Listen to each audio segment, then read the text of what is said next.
Pessoal, bom dia a todos. Nós teremos uma sessão hoje em que nós discutiremos a leucemia linfoblástica aguda, cromossomo Filadélfia positivo, em que será apresentado pela nossa residente, a Mariana, residente do segundo ano, Mariana Saraiva. Inclusive, é o tema do TCC da Mariana. Mariana, por favor.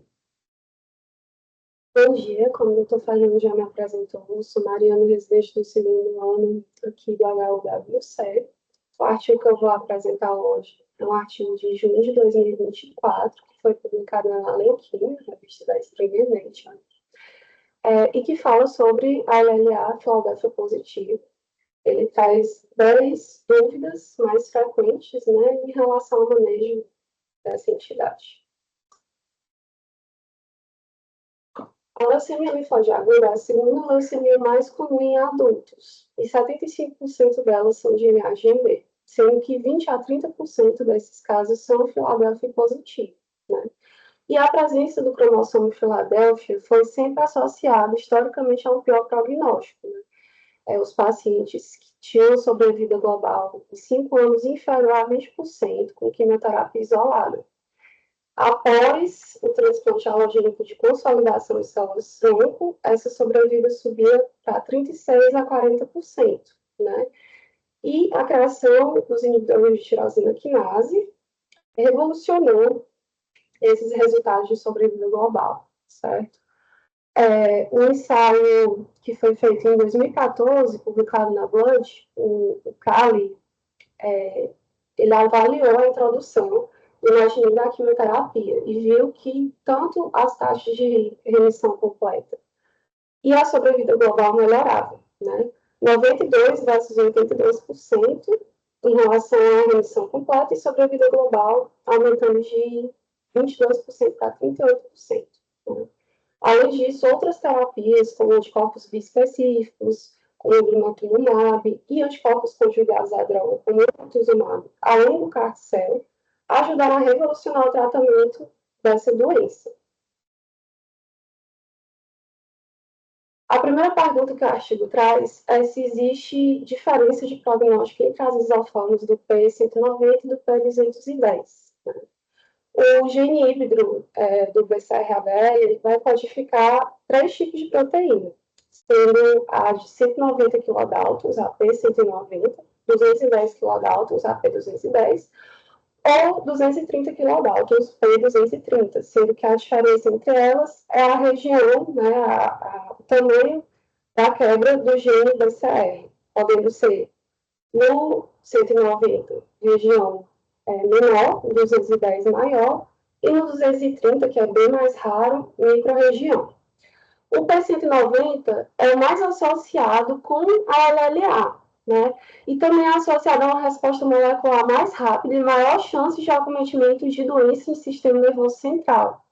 Normalmente ele é mais frequente do que o P210, né? A gente tem uma frequência de 65% do 190 versus 35% do P210. E ele também é associado a alguns dados clínicos, como leucometria menor do que 16.000 e um nível mais alto de expressão do CD34 e do CD33 na imunofenotipagem. O estudo que foi feito no GNEMA, publicado em 2016, viu que os níveis do BCR-ABL foram reduzidos mais rapidamente com o uso de TKs quando nós tínhamos a isoforma P190 em relação à isoforma P210. E também foi observado outro estudo feito com o dasatinib, ao invés do imatinib. Então, ele é associado ao melhor prognóstico por conta disso. Já o P210 possui uma maior prevalência da mutação T315I e também na mutação E205KV. E também está relacionada a menor sobrevida global e menor sobrevida com doença em relação ao 190. Além disso, por vezes nós temos que diferenciar se o paciente veio de um LMC subjacente e evoluiu para uma crise blástica linfóide, ou se aquela é uma LLA de novo, né? A identificação da DRM por PCR, que a gente faz por imunofenotipagem, mas nos locais é feita por PCR, às vezes pode dar uma pista em relação a isso. Se eu identifico na DRM por PCR transcritos do BCR-ABL em precursores mieloides quando o paciente está em remissão. Isso pode apontar com componentes de LMC subjacente, então a gente sempre tem que ficar de olho nessa possibilidade.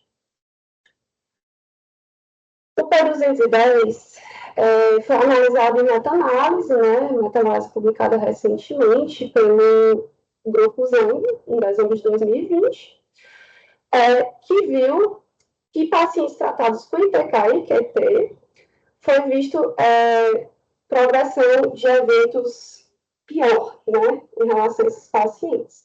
Porém, esses efeitos poderiam ser contornados quando nós mudávamos o ITK de primeira geração para a segunda e terceira geração. Além disso, pacientes que fazem tratamento com blina e dasatinib, com parte de indução sem QT, que nós vamos falar mais à frente da aula, que isso pode ser feito, né, tem sido estudado nos últimos anos, em pacientes que têm P200 e 210, geralmente tem um clearance de DRM um pouco mais lento do que o 190. Né? Embora os resultados não tenham se mostrado inferiores em relação ao P190, em relação à taxa de recaída, 14,6 versus 13,16, é visto que a recaída ocorre mais tardiamente quando a isoforma é P210, né? O estudo mostrou que uma recaída do P190 em média com 4 meses versus 25 meses para o P210. De 86 pacientes que foram analisados nesse estudo, que fizeram ponatinib e quimioterapia, 24% tinham P210 e 73% tinham 190. E não se viu desfechos estatisticamente diferentes em relação à sobrevida global, certo? Aqui só citando o P230, que é a microposição de breakpoint, que eu já tinha citado anteriormente, é mais associada à leucemia neutrofílica crônica, BCR-ABL positivo, porém ela pode aparecer em pacientes com LLA Philadelphia positivo. Existem relatos de caso, né? Normalmente os serviços não dispõem de PCR para o P230, então normalmente isso acontece no FISH, né? Você vai fazer o FISH vem positivo, porém o PCR tanto para o 190 quanto para o 210 vem negativo. Isso está acontecendo esse ano em um paciente do serviço, certo? Então, se atentar para essa possibilidade de isso acontecer. Alguns outros fatores, além da isoforma, vão influenciar no prognóstico, né? A gente tem influência da idade, da leucometrial diagnóstica do paciente, se ele respondeu ao tratamento de primeira linha que foi feito, como a DRM ficou após a indução, outras anormalidades genéticas, que é a próxima pergunta, uso de biespecíficos e também de corpo conjugado à droga, e se o paciente foi ou não submetido ao transplante. Lógico. Quanto à citogenética e outros marcadores moleculares prognósticos, o que é que nós temos de evidência na literatura? Nós sabemos que anormalidades cromossômicas adicionais vão ser detectadas em 64 a 78% dos pacientes com LLA-B Philadelphia positivo, né? Então, um cariótipo de alto risco, como deleção do 7, adição do 8, deleção do 9, do braço custo do 9, e derivativo do 22, oriundo da translocação do 22, além de hipodiplegia e cariótipo complexo, são cariótipos de alto risco e que também influenciam no prognóstico desses pacientes, né? Essas alterações, elas foram prognósticas em pacientes que fizeram uso de imatinib e dasatinib, mas não nos pacientes que receberam ponatinib. As deleções são bem mais comuns do que as adições cromossômicas, né? Das deleções, vale ressaltar a Icarus Fenei Zinc Finger 1, que é o gene que codifica o fator de transcrição envolvido na regulação do desenvolvimento e da função das células linfóides, que seria a normalidade molecular que ocorre em maior frequência, a normalidade molecular adicional, em pacientes com LLA Philadelphia positivo, está presente até 63% dos pacientes e associado a uma pior sobrevida global e aumento do risco de recaída. A gente tem que a deleção desse gene está associada a um tempo mediano bem mais curto de incidência cumulativa de recaída quando em comparação aos pacientes que não têm essa deleção. Quando ocorre a anormalidade no número de cópias ou acoplada a outras alterações, como CDK, N2AB ou B e PAX5, os efeitos do resultado dessa sobrevivência podem ser mais deletérios ainda, né? Então, pacientes que têm essa mutação e a mutação IKZF1+, que seria essa variação, podem ser tratados com blinatumomab e dasatinib. Tiveram estudos que fizeram essa associação e tiveram bons resultados, principalmente quando foi verificada também a mutação do T315I associada.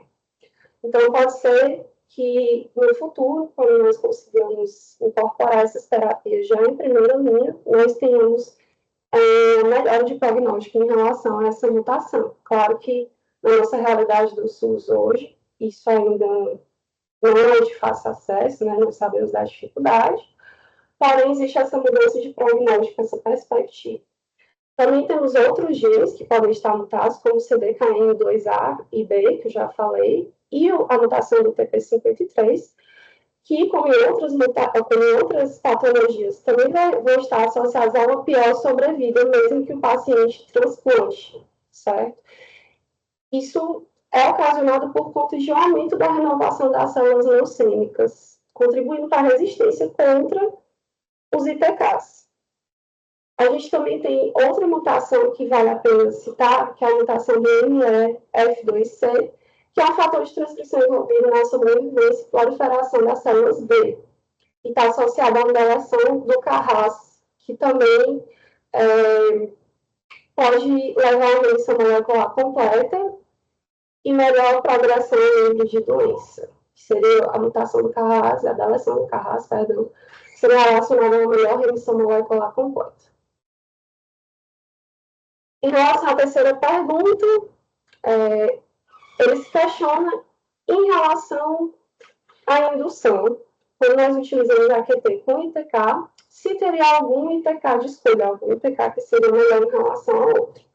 Nós sabemos que a incorporação dos ITKs nos regimes de indução foi uma mudança de paradigma na LLA, melhorou bastante a sobrevida global, que antigamente o sobrevida global de 3 anos era menor do que 20%, quando eu fazia somente QT intensiva, com a mutação ou com a adição dos ITKs.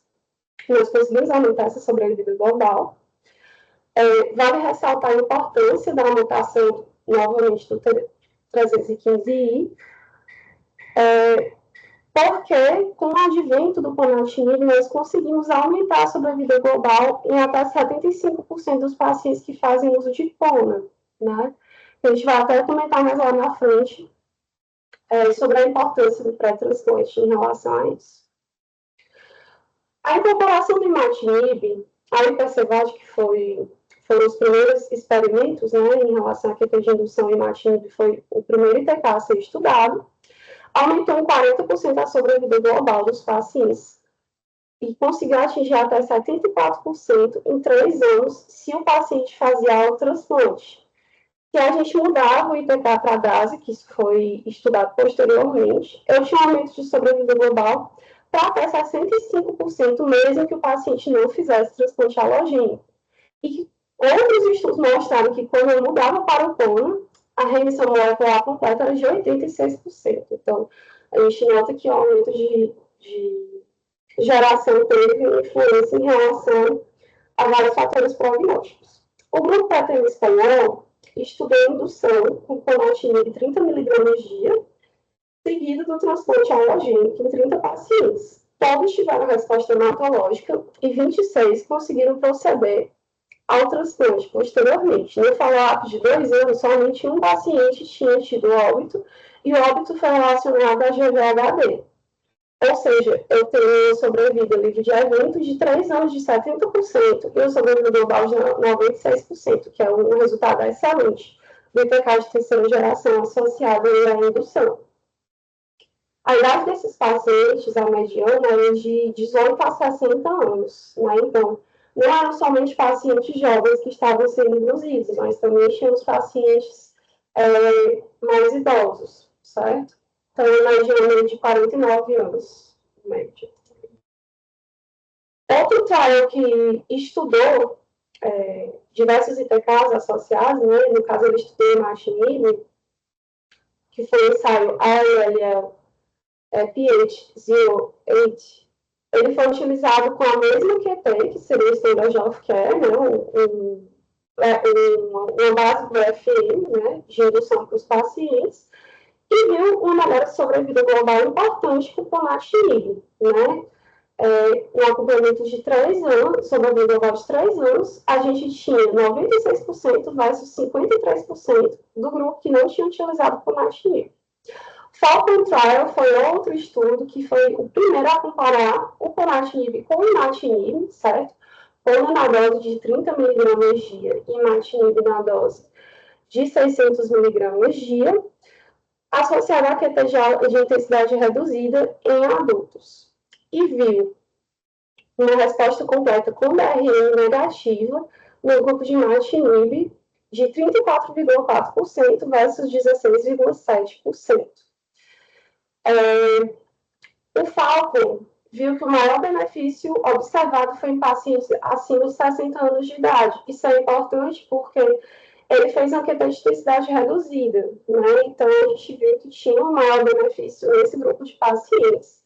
Vale também citar que o endpoint secundário desse estudo, que foi a progressão livre ou a sobrevida de progressão mediana, que foi mais longo que o ponatinib versus imatinib, porque o estudo comparou os dois. E isso veio independentemente da idade e foi observada uma maior diferença no subgrupo dos pacientes acima de 60 anos de idade. Então, isso sugeriu que o ponatinib é um ITK bem interessante para se utilizar nesse perfil de pacientes. Também foi avaliado o uso de blinatumomab com ITKs, né? Isso daí seria o que a gente chamaria de regime de uso sem quimioterapia, você induzir pacientes sem QT intensivo. Isso tem sido estudado nos últimos anos, claro que não é a nossa realidade em momento, né, no SUS, devido ao acesso que nós temos, né, são medicações que são judicializadas no nosso contexto, porém isso vem sendo estudado, né, e foi visto 2 a 3 anos de sobrevida global com variação de 80% a 90%. A gente tem alguns trials que estudaram isso. O primeiro, The Alba Trial, viu 63 pacientes que receberam dasatinib e esteroides como indução, certo? Indução de 7 dias de esteroide, seguidos por pelo menos 2 ciclos de blinatumomab. A idade mediana dos pacientes era de 54 anos, com variação de 24 a 82 anos. Então, uma grande variação de idade, e 29 dos pacientes não receberam nenhuma quimioterapia, não receberam transplante e só permaneceram em tratamento com ITK. Fizeram follow-up de 53 meses e sobrevida livre de doença e sobrevida global foram de 75,8% e 80,7%, que são resultados animadores.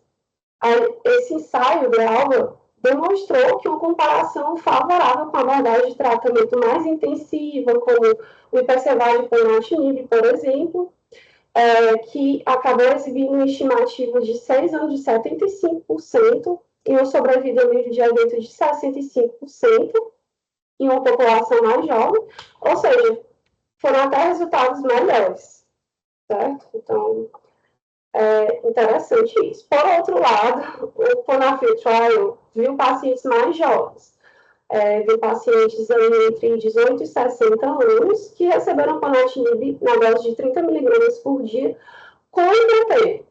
No caso, seria a base de vincristina, dauleprednisona, seguida de autotransplante. Isso daí foi visto que o regime de QT também tinha resultados competitivos, com uma sobrevida livre de eventos de 3 anos de 96% e 70%, né, com remissão molecular completa semelhante em relação àqueles que tinham resposta completa no momento da randomização e também aqueles que tinham doença ativa no momento que foram randomizados. Então, a gente tem 2 trials que um mostrou um resultado muito positivo na indução sem QT intensiva e que outro também mostrou um resultado interessante, mas foi no perfil de pacientes mais jovens. Então, fica aí o questionamento se isso não foi um viés, né? Também vale lembrar que a administração concomitante do Blina e do ponatinib resultou numa taxa de remissão molecular de 84% e sobrevida global e sobrevida de eventos de 95%, tanto após o primeiro ciclo quanto após o quinto ciclo, ou seja, após um ciclo os pacientes já estavam com a maioria deles, né, mais de 80% já estavam com remissão molecular completa. Existem dois trials que estão em andamento, que estão analisando também esses regimes sem quimioterapia. Esse primeiro, né, primeiro no CT, está comparando nos Estados Unidos indução com esteroides, ponatinib ou DASA com quimioterapia ou blina. E na Itália, esse outro NCT está comparando ponatinib e blina com quimioterapia combinada com imatinib. Então, a gente ainda não sabe dizer o que é que vai vir, mas são estudos em andamento que estão avaliando essa possibilidade de induzir o paciente sem quimioterapia intensiva. Existe uma preocupação em relação à penetração do sistema nervoso central, porque nós sabemos que o blinatumomab e o inotuzumab, eles não têm penetração do sistema nervoso central. Então, os pesquisadores se sentiram um pouco apreensivos em relação a emitir MTX-0 a 100 em altas doses, né? Então, naquele primeiro trial que eu citei, o BEALBA, foram registrados 4 recaídas do sistema nervoso central, de 9 casos que tiveram recaída medular, e esses pacientes tinham feito de 12 a 15 doses de QT intratecal como profilaxia. Então, no desenho do estudo, ele não dispensou a necessidade de profilaxia de sistema nervoso central, por conta da ausência de penetração dessas drogas na barreira hematoencefálica. Existem algumas estratégias para tentar evitar a infiltração do sistema nervoso central num regime de indução sem QT intensivo. Você pode aumentar o número de quimioterapias intratecais para pelo menos 15 doses, né, como o artigo cita. Você pode, se achar que o paciente tem alto risco, com base na contagem de leucócitos ao diagnóstico, introduzir citarabina em altas doses e associar o blinatumomab para tentar evitar essa recaída do sistema nervoso central. Também é outra estratégia que ele cita nesses casos. A próxima pergunta foi sobre como seria abordado a doença residual mínima, né? Como a gente faz o manejo da DRM nesses pacientes pré e pós-transplante. A gente sabe que a DRM detectada após o tratamento está associada ao risco aumentado de recaída e pior sobrevivência em vários subtipos de LLA, incluindo a LLA FLDF positivo, né? Hoje nós temos múltiplas técnicas de detecção. Aqui nós temos acesso aqui no nosso serviço à citometria de fluxo, mas nós sabemos que existem outros métodos, né? O INGS, que é realizado em muitos locais como estratégia para DRM, o RT-PCR para BCR-ABL1, que é realizado aqui também, certo? E também existe o RT-PCR para imunoglobulina e o TCR. Porém, esse é menos utilizado, tanto no Brasil quanto ao redor do mundo. Esse é o método menos popular. O artigo ressalta que essas estratégias podem ser combinadas, né? Aqui nós costumamos combinar a imunofenotipagem por citometria de fluxo ao RT-PCR para o BCR-ABL para acompanhar a resposta desses pacientes. Foram feitos alguns estudos, né? E viram que o RT-PCR para o BCR-ABL tem menor correlação quando ele veio positivo do que, por exemplo, o RT-PCR para a imunoglobulina e o TCR. Por quê?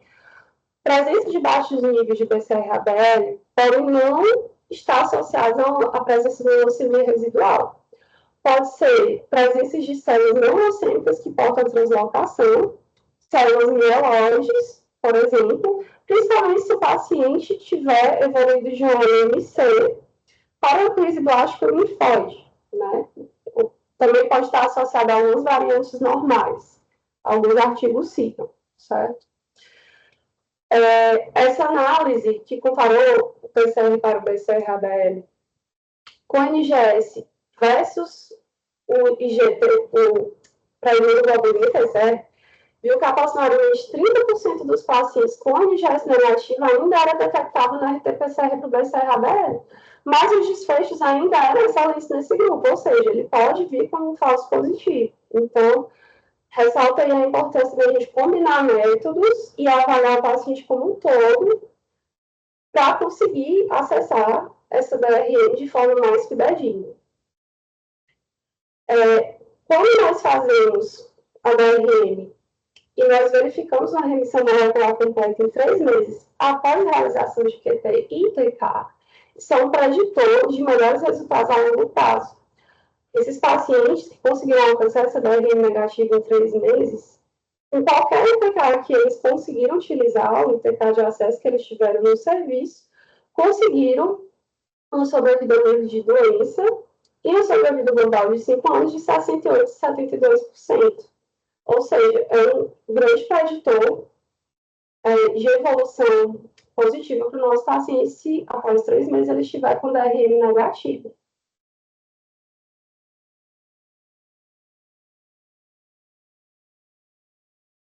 O artigo também aborda qual seria o melhor tempo para o transplante, né? Quando é que nós indicaríamos a consolidação, um transplante alogênico nesse perfil de pacientes?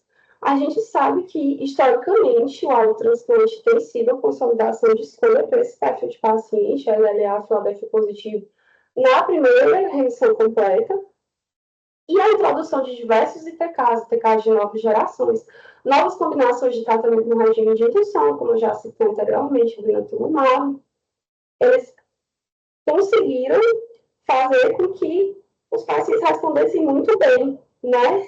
E alguns pesquisadores começaram a colocar em xeque a necessidade do transplante, isso é um termo polêmico, né? Mas começaram a colocar em xeque a necessidade do transplante no perfil de paciente que respondesse muito bem a essas terapias.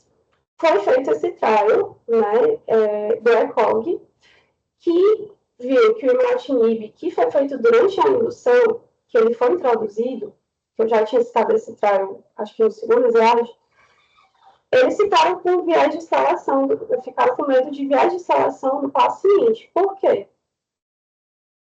A consolidação para o transplante foi visto que a sobrevida global em 4 anos aumentou de 19% a 50%. Então, naquela época, ficou-se muito temeroso em omitir o transplante mesmo com a advento do ITK.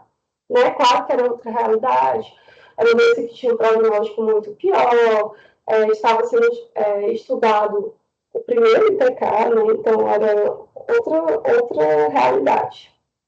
Alguns outros estudos que vieram depois, como o SOG, que os pacientes que receberam o transplante, 42 pacientes nesse grupo, né? Após indução com QT e DASA, isso também melhorou a sobrevida livre de recidiva em 12 meses e também a sobrevida global. Foi para 71% de sobrevida livre de recidiva e sobrevida global 87%. Então, só o fato de eu ter mudado do de primeira geração para o de segunda geração já aumentou bastante essas taxas. Outro estudo que foi feito foi pelo o estudo de leucemia de adultos no Japão, avaliou 147 pacientes em remissão molecular, 3 meses após a indução, todos com DRM negativo, né? Sendo que 101 receberam transplante de consolidação, versus 46 que não foram transplantados. Mostrou sobrevida global superior com transplante. E também uma sobrevida livre de recidiva melhor, com sobrevida global em 5 anos de 73 versus 50%. E sobrevida livre de recidiva de 70 versus 20. Ou seja, ainda é muito complicado falar em omitir o transplante nesse tipo de situação, porque existem ainda estudos que mostram o benefício muito importante do transplante, né? Embora nós estejamos ainda estudando isso, né, alguns estudos mostrem resultados animadores, como esse ECOG Trial, a gente sabe que o transplante ainda deve ser ofertado para esse perfil de paciente. Outra meta-análise que foi feita recente, Incluiu 12 estudos, comparou 635 pacientes que receberam ITK de manutenção e 404 pacientes que receberam consolidação com transplante seguido de manutenção com ITK. Mostrou a tendência para uma sobrevida global menor aos 3 anos com apenas um ITK e sobrevida livre de doença inferior com maior risco de recaída. Porém, essa primeira meta-análise incluiu vários estudos com heterogeneidade de pacientes incluídos. Então, tanto de idade quanto do ITK que foi utilizado, né? Vários tinham utilizado ITKs de gerações diferentes, certo? Períodos de tempo diferentes entre indução e transplante. E também localização geográfica, né? Que a gente sabe que não está necessariamente ligado ao local, mas sim ao acesso a essas terapias diversas. Então, é uma população muito heterogênea. E esse é o viés do estudo. Outro estudo que também viu a associação do IPCVAD em combinação com diferentes ITKs de pacientes que conseguiam DRM negativo e remissão molecular 3 meses após a indução, viu que uma sobrevida maior a longo prazo com o transplante era possível, com sobrevida global de 4 anos de 66%. Porém, o grupo que usou ponatinib foi melhor, teve menos risco de progressão e menos risco de morte, né?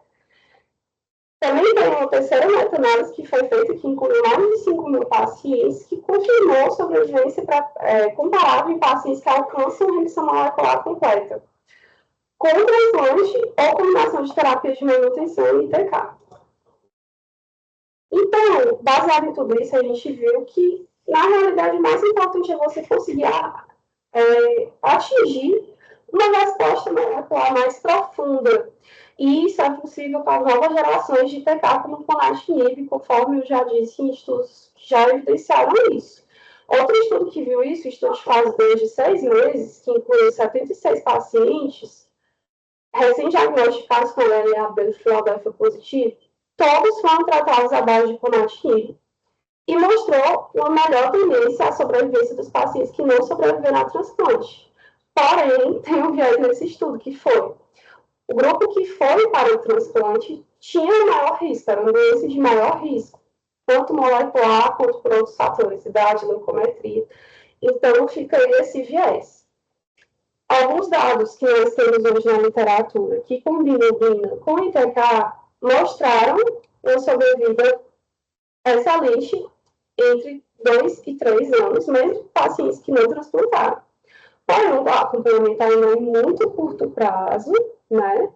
E um pequeno número de pacientes desse estudo acabou sendo transplantado no contexto e não conseguia alcançar a remissão morfológica completa, né? Remissão molecular completa, perdão.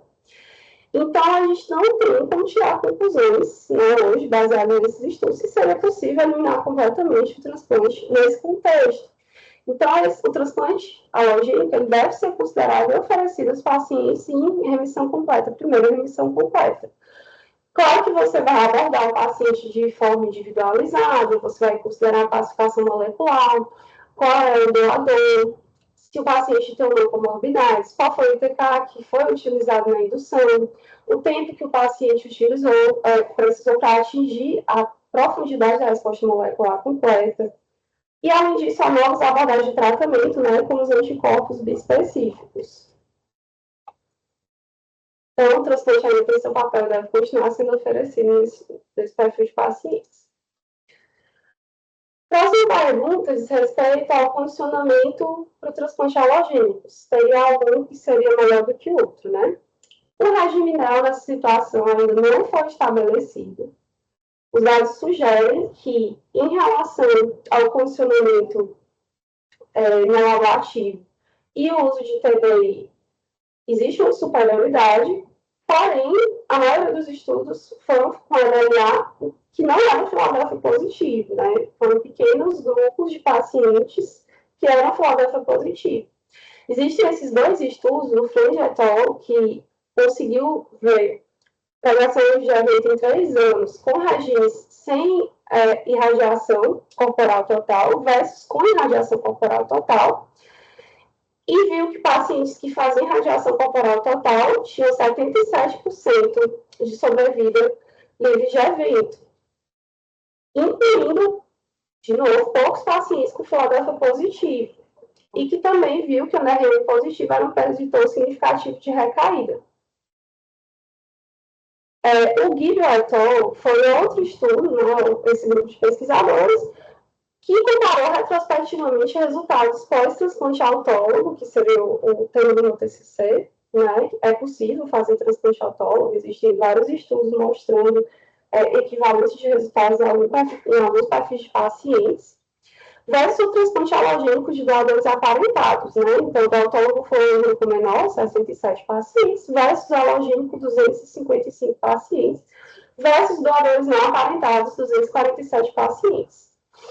O condicionamento com a irradiação corporal total foi utilizado em 78% dos aparentados e 74% dos não aparentados, e associado ao menor risco de recaída, com melhora da sobrevida livre de evento e sobrevida global, sugerindo que a irradiação corporal total, que infelizmente nós não temos acesso hoje no nosso serviço, reduziria o risco de recaída. Outro estudo foi o Working Party do EBMT. Ele comparou dois regimes mieloablativos, Fludara com TBI versus Tioteca, Busulfano e Fludarabina. 117 no grupo da Fludara e do TBI versus 119 do grupo do Tioteca, Busulfano e Fludarabina, no perfil de pacientes que fazem o transplante haploidêntico. E viu que a mortalidade sem recidiva em 2 anos, aumentou em relação ao grupo da tiotepa em comparação com Fludara e irradiação corporal total. E que houve uma tendência de redução da recidiva após o tiotepa. Infelizmente, a tiotepa a gente não tem acesso também. A análise multivariada desse estudo sugeriu um risco reduzido de mortalidade sem recidiva usando Fludara e TBI. Só que, na análise restrita, os pacientes que estavam em primeira remissão e segunda remissão, o uso de Fludara com irradiação corporal total foi visto um risco, uma diminuição desse risco de mortalidade sem recidiva, mas um risco aumentado de recaída, sem efeito significativo na sobrevivência ou GVHD. Ou seja, o regime Fludara também pode ser preferível para indivíduos que têm um alto risco de mortalidade sem recidiva. Então, você vai pesar o perfil do paciente, né? Se tiver um risco maior de recidiva, eu vou dar preferência ao regime com Fludara e TBI. Se tiver um alto risco de recaída, a gente deveria considerar o risco do benefício da tioteca, né? Outro estudo foi do John Hopkins, de 2020, avaliou 81 pacientes com MLD e Filadélfia positivo, que foram submetidos ao transplante alogênico com ciclofosfamida pós, como profilaxia de VHD. Pacientes foram randomizados de 2008 a 2018. Em 85% dos pacientes, esses pacientes estavam em primeira remissão, e em 15% em segunda remissão ou mais, né, que tinham tido outras recaídas. 51% eram APRA, 91% iniciaram IPK pós-transplante não pré. Nos pacientes que estavam em primeira remissão, a sobrevida livre de recidiva em 5 anos foi 66%. O uso de condicionamento de intensidade reduzida, ABRM negativo pós-transplante e o uso de vasoversimatinib foram associados à melhora da sobrevida global, certo? E também a idade do receptor ou tipo de doador não afetaram esses resultados. Pacientes na primeira remissão versus segunda ou mais, e a ausência de DRM pré-transplante foram associados a melhor sobrevida. Mas a maioria das recidivas foi associada ao surgimento de mutações no miniquinase, tanto a sobrevida quanto a sobrevida livre de recaídas, né, RFS. A incidência cumulativa do GVHD foi de 9% e GVHD crônico vulnerável grave 2 anos foi de 8%. Né? Então, a aguda de grau 3 em 1 ano, GVHD crônico de 2 anos de 8%, ou seja, baixas taxas, né?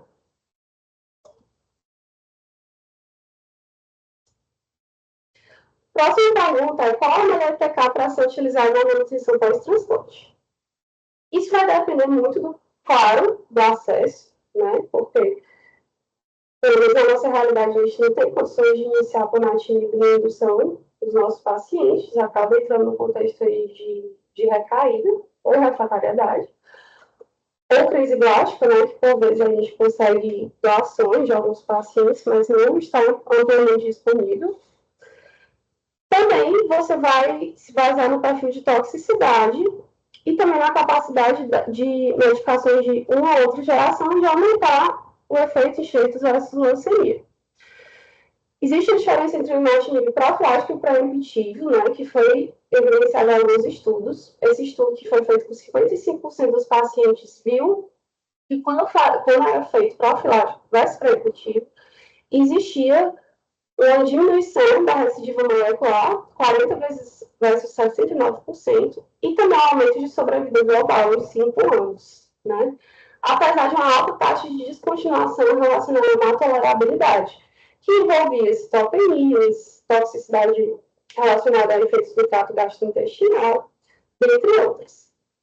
5 estudos retrospectivos e alguns estudos prospectivos, 7 estudos, né, com um N de 178 e 224 respectivamente, eles confirmaram o benefício do imatinib nessa situação de manutenção, com sobrevida global variando de 62% a 92% em pacientes que foram depois transplantados de transplante halogênico em primeira remissão. A manutenção com daratinib também foi estudada. Negócio de 50 a 100 miligramas dia, e mostrou sobrevida global média de 22 meses em relatório inicial desse estudo de 10 pacientes com HLA Philadelphia positivo. Esse outro grupo relatou uma sobrevida global de 88% com até 3 anos de acompanhamento. A maioria dos pacientes que tinham DRM negativo, mesmo após transplante, com DRM positivo após transplante, conseguindo negativar o uso da daratinib. Vale ressaltar que da daratinib também tem penetração no sistema nervoso central, então alguns perfis de pacientes também você deve buscar utilizar essa medicação com alto risco, né? Ou então, quando o paciente já teve envolvimento do sistema nervoso central e vai prosseguir para o transplante. E a sobrevida global e a sobrevida livre de doença na manutenção com DASA, em estudos variáveis de 1 ano e meio a 3 anos, foi de 87% para 100% e 89% a 100%, ou seja, resultados muito bons, ainda melhores do que os do imatinib. O nilotinib também foi estudado, mas em pequeno número de pacientes, estudos limitados, e vale lembrar que ele ainda não é aprovado nesse cenário da LAB Philadelphia positivo, a medicação que é utilizada na LMC, né? Mas que nos Estados Unidos ainda não está aprovado para LAB Philadelphia positivo. Esse estudo viu que em doses variando de 200 a 300 miligramas 2 vezes ao dia, nós tínhamos uma taxa de sobrevida global de até 2 anos de 69% a 84%, enquanto a progressão livre de doença variou de 56% a 84%. Mas a gente ainda não pode utilizar nesse cenário, porque precisamos de mais estudos que validem a utilização na LLAB. Falando agora sobre o plano, né? Infelizmente, não tem muitos ensaios sobre o plano no contexto da manutenção, né? Esse ensaio que inclui 25 pacientes, sendo que 50% tinha a mutação do T315I, 12 pacientes receberam plano como manutenção pós-transplante e o restante como tratamento de resgate pós-recaída, mostrando sobrevida global de 2 anos de 65% e 60% para o grupo de manutenção, com cerca de 56% dos pacientes apresentando efeitos adversos que posteriormente exigiram a suspensão do ITK. Então, a gente ainda precisa de mais estudos sobre o ponatinib no contexto de manutenção pós-transplante. A menor sobrevida que foi observada quando utilizado o ITK como tratamento de resgate pós-transplante, ou seja, pacientes que recaíram pós-transplante, fortalece que ele deve ser utilizado como uso profilático ou pré-emptivo, né? Paciente que positivo da DRM, você também pode associar se não tiver associado antes, nessa situação. O DASA, como eu já citei anteriormente, teve estudos, nos estudos, resultados muito bons, principalmente pacientes com DRM positivo. Nós ainda não temos o ITK ideal no cenário do pós-transplante analgénico, por isso a recomendação atual da NMT é utilizar o ITK de manutenção profilática de todos os pacientes Filadélfia positivo. Ah, mas qual? Depende da característica molecular. O paciente tem uma mutação, depende do status da DRM. DAS é muito bom para diagnosticar a DRM. Dependendo da disponibilidade da medicação, que nós não temos acesso aqui a algumas medicações somente por via judicial, né? Por vezes falta das atinas, enfim, vai depender muito de tudo isso. E também qual é o envolvimento do sistema nervoso central. As drogas que têm penetração, os ITKs que têm penetração, você vai dar preferência quando tiver penetração do sistema nervoso central. E também, se o paciente tiver tido uma tolerabilidade anterior ruim para o ITK, você vai evitar utilizar aquele ITK. Em relação à duração da manutenção pós-transplante, não existem estudos prospectivos disponíveis nesse momento que deem um tempo específico. As recomendações variam entre 1 a 5 anos pós-transplante. Então, muitos centros vão decidir um tempo específico, né? Diretriz institucional, fica determinada aquilo dali.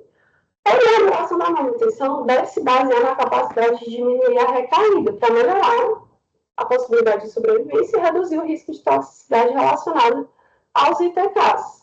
Na maioria dos estudos, os ITKs foram utilizados por 1 ano após o transplante ou 1 ano após a DRM negativa. Esse estudo de EMOL, ele continuou o imatinib por até 12 meses após a negativação da DRM. E esse grupo Chantal, ele sugeriu continuar o imatinib até atingir remissão molecular sustentável por um período de 3 meses ou por 3 testes consecutivos, sendo que resultados inferiores foram observados quando o imatinib foi interrompido após apenas 6 meses após o transplante, com a maioria dos pacientes recidivando dentro de 1 ano após a realização do transplante. Então, hoje o tempo seria, a recomendação seria de 1 ano pela maioria dos artigos. Ainda precisamos de estudos, né, prospectivos que comparem dosagem diferentes e também a duração dessa terapia, mas as recomendações atuais é que sejam realmente pelo menos 12 meses de DRM persistentemente negativo para quem transplantou em remissão completa, primeira remissão completa. E alguns artigos citam que você deveria considerar manter indefinidamente para aqueles que recebem transplante em segunda remissão ou mais. Inclusive, é o caso desse artigo que eu estou apresentando, ele sugere que você deixe de forma contínua para esse grupo de pacientes. Qual seria o melhor tratamento para a doença recaída, né? A análise da EBM indicou uma melhoria significativa na sobrevida global para pacientes com recidiva pós-transplante. E isso daí está relacionado às várias terapias que foram introduzidas, ITK de nova geração, ambientes específicos, anticorpos conjugados à droga, terapia celular, tudo isso melhorou o prognóstico nesse perfil de pacientes, né? Nesse estudo, 40% dos pacientes receberam LI e 3% receberam o segundo transplante, então ainda teve uma porcentagem que precisou fazer o segundo transplante. Mas, pelo menos, as recaídas têm relação com resistência do dominio-quinase e a mutação mais frequente é a T315I. O POL foi avaliado nesse estudo de fase 2, o PACE, com melhora hematológica importante de 41% dos pacientes, 38% alcançando uma resposta citogenética completa, enquanto a progressão de doença foi apenas de 7%, ou seja, excelentes resultados. Aí, agora, só citando que o estudo do MMT, ele tem influência dessas terapias novas, né? Outro estudo foi o Alcântara, que foi um estudo de fase 2 multicêntrico, que avaliou o Blina no contexto de recaída em 45% dos pacientes que já tinham feito uso de TK prévio, a maioria foi imatinib, e foi relatada a resposta completa em 31% dos pacientes após um ciclo. Uma taxa de resposta hematológica melhorada em sobrevivência mais longa também foi sugerida usando score de propensão, comparando esses resultados com o paciente de doença recidivada tratado com outras terapias de resgate, ou seja, foi um resultado positivo. Outro estudo que avaliou a combinação do pano viu resposta completa, com recuperação completa hematológica em 92% e resposta molecular completa em 71%, em pacientes com LLA Filadélfia positiva recaída. Ou seja, um excelente resultado. Foram também feitos estudos com rotuzumab, né? O Innovate é o mais famoso deles, estudo de fase 3, que mostrou resposta completa significativamente mais alta, assim como resposta molecular e progressão de doença, em relação à critério de escolha do investigador, que foram vários regimes, né? A maioria baseada no BFM, de Percevad, FLAG, CALGB, diversos esquemas de indução. Porém, a análise do subgrupo Filadélfia positivo não teve resultados que comprovassem benefício, mas também porque o número de pacientes que foram incluídos no Innovate foram só 22 dos pacientes, eles não tiveram melhoria significativa na sobrevida global ou na progressão livre, ou na sobrevida livre de progressão. Porém, a gente teve já uma experiência no serviço de uma paciente nesse perfil que ela conseguiu entrar em remissão completa, né? Então, assim, talvez isso seja melhor estudado em outros trials. Outras alternativas seriam combinações de polivenete, rotuzumab, bosutinib, regimes baseados na acinimib, né? Tem estudo de fase 1 ainda com acinimib, juntando com NAS que viu que os pacientes negativavam DRM com 3 meses e um perfil de segurança gerenciado, não tinha tanta toxicidade. E, por fim, falando sobre o Carcel, né, que o Tisacel, que foi utilizado no estudo aliano, viu uma taxa de remissão completa de 100% para 18 pacientes com Filadélfia positivo, né? Então, foi muito, muito sugestivo de que pacientes LMAB e Filadélfia positivo possam se beneficiar do Carcel. Também teve o trials 1 3, com 15 pacientes com LMAB e Filadélfia positivo, que foram tratados com o Autorocel, com 80% do grupo atingindo resposta completa. Ou seja, sugerindo que os CAR-T disponíveis atualmente são eficazes para a doença recaída, mesmo no grupo Filadélfia positivo da leucemia linfóide aguda. Concluindo, LLAB Filadélfia positivo tem volume de leucemia de alto risco para uma posição cada vez mais promissora, com melhores resultados, a depender das combinações de tratamento. Nós temos várias possibilidades hoje para adaptar o tratamento à individualidade dos pacientes. Claro que a realidade de acesso ainda não é a mesma em todos os locais, né? E existem perspectivas futuras de que melhores estudos, estudos maiores, com maior número de pacientes, possam investigar combinações que alcancem resultados moleculares melhores e também remissão profunda com o mínimo possível de terapias tóxicas disponíveis. Obrigada.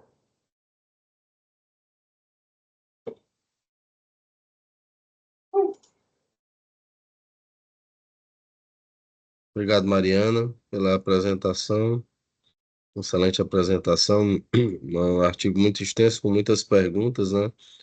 E aí são muitos questionamentos que a gente tem, principalmente, inicialmente com a definição do ponto de quebra, né?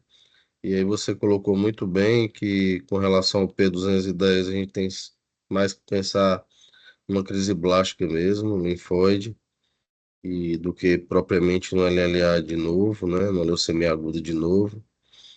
E um aspecto importante é que a gente, infelizmente, ainda tem uma limitação na melhor classificação molecular da leucemia linfóide aguda. Então, a gente muitas vezes não tem acesso a esse tipo de exame, e isso dificulta um pouco.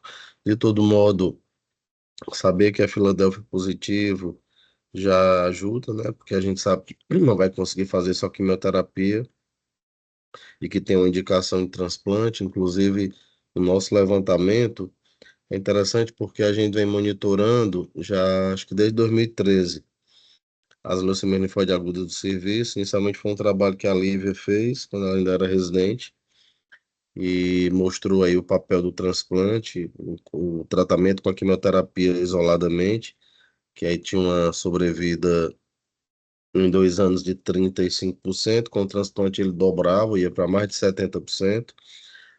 Paulo Henrique fez essa reavaliação, o nosso ex-residente, mostrou também resultados semelhantes, mostrando o papel do transplante. Um questionamento muito importante para nós é a ausência da TBI, como você bem colocou. A despeito de nós termos equipamentos na cidade, infelizmente nós não temos acesso à irradiação corporal total, não há um interesse. Isso é uma coisa que a gente vem discutindo muito com a Secretaria de Saúde do Estado, porque era importante que nós temos equipamentos na cidade disponíveis, com capacidade, mas infelizmente não temos acesso. E isso é uma discussão muito importante, muito necessária. De todo modo, historicamente, quando nós começamos o transplante halogênico, a gente encaminhou muitos dos nossos pacientes para fora e muitos doentes morriam nas filas esperando transplante halogênico. E daí foi quando nós decidimos que a gente ia começar o transplante halogênico aqui das LLAs, mesmo sem TBI. E há toda uma discussão, como você colocou muito bem, a maioria dos trabalhos mostram benefício, mas eu costumo dizer que entre comparar o nada com alguma coisa, é melhor alguma coisa. E essa alguma coisa foi o que o transplante halogênico trouxe sem TBI para a nossa cidade, para o nosso estado. Nesse contexto, os dados do trabalho do Paulo Henrique que estão publicados mostram claramente que as LLA Filadélfia que conseguem para o transplante são as que têm os melhores resultados, porque muito provavelmente tem uma terapia-alvo. Uma outra discussão muito importante é qual é a melhor ITK que você deve usar, né? Então, eu acho que um aspecto que a gente tem que considerar é principalmente dos efeitos colaterais, né?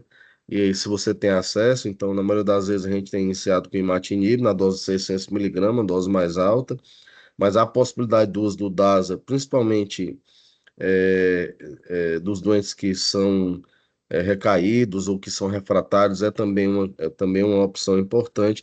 Ponatinib é uma droga extraordinária, eu considero, porque inclusive eu tenho experiência de pacientes tratados, pacientes idosos inelegíveis para transplante e que, como você mostrou muito bem, tem protocolos que associam blina com ponatinib, né? E e tem um protocolo italiano que faz o ponatinib isoladamente para paciente que por algum motivo não pode usar blina. Eu tenho vivência com os dois casos e com resultados muito positivos em pacientes vivos há mais de 3, 4 anos em remissão completa com carga com PCR para BCRBL indetectável. Então, acho que isso é um aspecto muito importante. E a gente não pode esquecer uma coisa que me preocupa muito é a questão da profilaxia do sistema nervoso central, principalmente como você mostrou no protocolo DALBA, né? Então, esses doentes, às vezes, eles recaem no sistema nervoso central. Então, é algo que a gente tem que estar atento. A questão da DRM é fundamental, então não tem como mandar esses doentes para o transplante ou tratar sem olhar a doença residual mensurável, então, algo muito importante. Com relação à manutenção, eu acho que essa orientação do EBMT, que inclusive está sendo revista.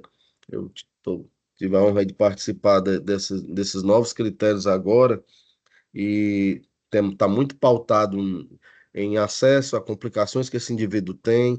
Então, o tempo de manutenção ele depende muito da monitorização e muito provavelmente 1 ano é insuficiente. Então, você talvez tenha que estender um pouco mais isso até que você possa perder resposta ou ter alguma recaída e precise mudar, né? E uma coisa muito interessante que a gente, inclusive fez recentemente para doentes muito graves é a possibilidade da associação do venetoclax, tanto com ponatinib como macenimib e até 3 drogas como azacitidina, ponatinib, venetoclax ou mesmo acenminib. Lógico que são crises blásticas de doentes refratários a tudo. A gente teve inclusive a oportunidade de tratar um doente na enfermaria. Mas muito boa a sua exposição, Mariana. Eu abriria aí para pelo menos uma ou duas perguntas pelo avançado da hora. Se alguém quiser fazer algum comentário, alguma pergunta para Mariana.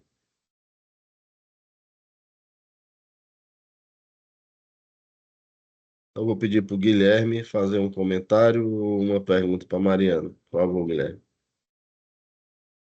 Bom dia, doutor Fernando. Bom dia, pessoal. Parabenizar primeiramente a Mariana na excelente exposição. Eu tenho só um questionamento, doutor Fernando, uma dúvida que me apareceu agora.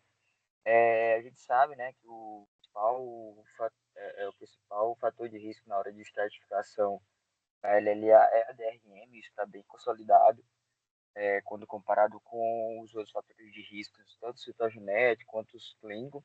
A DRM com 11 a 16 semanas, que muitos artigos arredondam para 3 meses, quando positiva, é o que mais determina que esse paciente tem que ir para o transplante, isso do modo geral da LLA, né? E que quando tem essa DRM positiva, a gente tem que objetivar negativar para ir para o transplante, porque sabemos que pós-transplante, se transplantar o paciente com DRM positiva, os resultados são piores. A pergunta é o seguinte, a LLA, de um modo geral, a gente, quando tem a DRM ali com 3 meses positiva, a gente tenta ir para uma imunoterapia para adquirir essa DRM negativa e seguir para o transplante. No contexto da LLA Filadélfia positiva,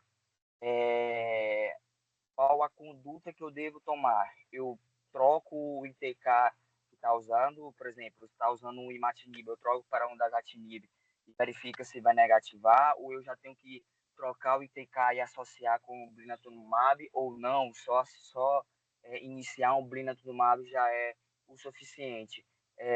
Já que assim, a gente sabe que, levando assim, em consideração muito o que a gente sabe da LMC, a gente sabe que os ITKs de segunda geração tem uma tendência de aprofundar a resposta de forma mais rápida. Não sei se só trocar o ITK é suficiente, ou tenho que associar com o Blina, ou não, só o Blina é o suficiente. Essa é a minha pergunta, doutor Fernando.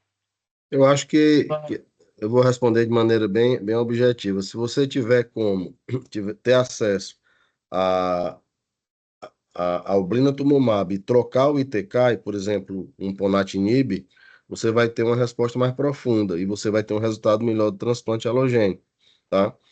Então, acho que esse seria o mundo ideal, tá, Guilherme? Então, o mundo real não temos acesso ao Blina facilmente. O que a gente pode fazer, talvez, é trocar por um DASA, e talvez, em alguns casos, a gente tem feito Pona também, tem conseguido. Então, na prática é isso.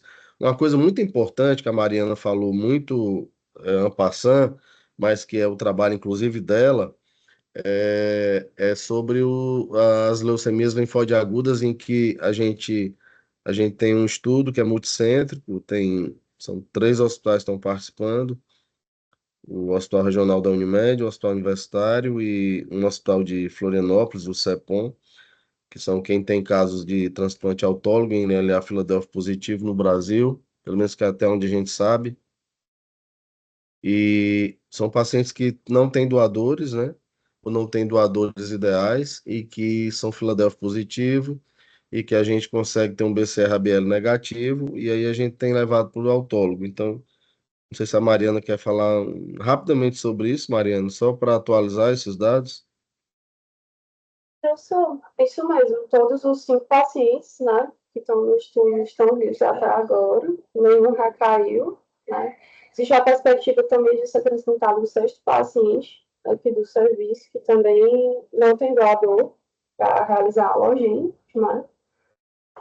E os resultados, muitos estudos comparam, e resultados excelentes, inclusive algumas análises mostrando resultados semelhantes.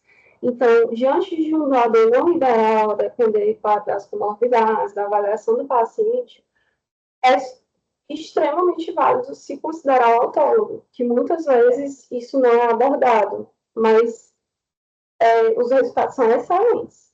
Até por conta do uso do ITK, né, que pode ter essa influência aí, como a gente já descreveu previamente.